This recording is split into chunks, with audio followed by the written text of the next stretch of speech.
Shalom saudara-saudara yang dikasihi oleh Tuhan.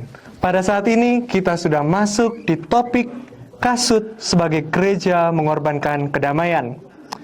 Pada saat ini saya mau menyatakan bahwa kita sedang berperang. Berperang yang menentukan apakah kita menang atau kalah melawan kuasa kegelapan. Untuk itu, kita perlu melindungi diri kita dengan memperlengkapi kasut. Mengapa kasut? Apa yang spesial dengan kasut? Ada sebuah istilah, kalau mau menang, maka menyeranglah. Tetapi Paulus tidak menekankan untuk kita perang melawan sesama kita. Bukan untuk memukul orang lain, bukan untuk menghina orang lain. Tetapi dia mengibaratkan kita sebagai seorang prajurit.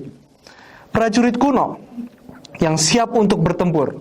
Dia menggunakan kasut dengan sol berlapis-lapis, menampilkan paku sepatu yang kasar, agar dia bisa berdiri di tanah dan berdiri dengan teguh. Nah, kasut ini menegaskan seberapa penting kita, seberapa cepat kita bergerak menerima panggilan Tuhan. Panggilan apa? Kasut diibaratkan sebagai hati menurut Efesus 6 ayat 15. Hati yang rela untuk memberitakan Injil damai sejahtera.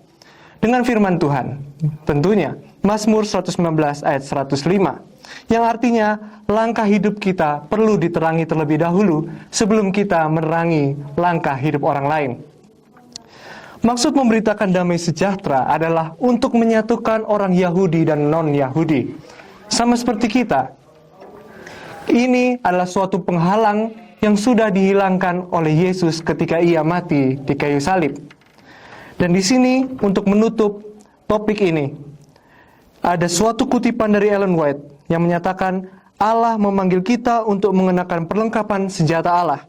Kita tidak menginginkan perlengkapan senjata Saul, tetapi seluruh perlengkapan senjata Allah. Kemudian kita dapat pergi dalam pekerjaan dengan hati yang penuh dengan kelembutan, belas kasihan, dan kasih seperti Kristus.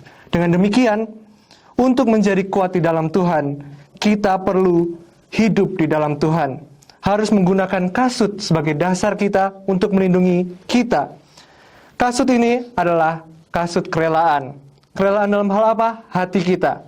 Untuk mengabarkan Injil damai sejahtera. Tuhan memberkati kita semua.